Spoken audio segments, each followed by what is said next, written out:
Supreme court చాలా స్పష్టంగా చెప్పింది ఏమంటే, మొత్తంగా అధికారం చూసినట్టయితే స్పీకర్ గారికి ఉంది ఈ పిటిషన్ల మీద నిర్ణయం తీసుకునేది. కానీ రీజనబుల్ పీరియడ్, ఎందుకంటే 5 ఏళ్ల కాల పరిమితిలో ఉండే ఒక శాసనసభ్యుడు కనుక పార్టీ ఫిరాయిస్తే ఒక రీజనబుల్ పీరియడ్ లో నిర్ణయం తీసుకోవాలి.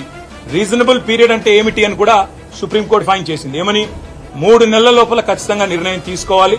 తీసుకోకపోతే ఏం జరుగుతుంది అంటే, మణిపూర్ లో ఏ రకంగానైతే సుప్రీంకోర్టు ఇంటర్వ్యూన్ అయ్యి స్పీకర్ కి ఆదేశం ఇచ్చిందో, 3 నెలల్లో నిర్ణయం తీసుకోలేదు మీరు మేము చెప్పిన విధంగా, కాబట్టి మీరు రాబోయే వారం రోజుల్లో నిర్ణయం తీసుకోండి అంటూ స్పీకర్ కు కఠినంగా ఆదేశం ఇస్తే ఆ వారం రోజుల్లోనే ఆ వ్యక్తి డిస్క్వాలిఫై అయినారు. స్పీకర్ గారికి గుర్తు చేశాం, మేము మార్చి 18 నాడు దానం నాగేందర్ గారి పిటిషన్, మొట్టమొదటి పిటిషన్ మేము ఇచ్చింది. ఆ రోజు స్పీకర్ గారికి స్వయంగా వారి చేతులకు అందజేయడం జరిగింది. ఈ రోజు మొత్తం మిగతా 9 పిటిషన్లు కూడా బై హ్యాండ్ ఇచ్చాము. ఇంతకంటే ముందే దాదాపు ఒక 7 పిటిషన్లు మేము by email, by registered post, by WhatsApp కూడా స్పీకర్ కార్యాలయానికి పంపించాము వివిధ తేదీల్లో. కాబట్టి స్పీకర్ గారికి ఈ రోజు మేము విజ్ఞప్తి చేసింది ఏమంటే, మీరు వెంటనే నిర్ణయం తీసుకోండి.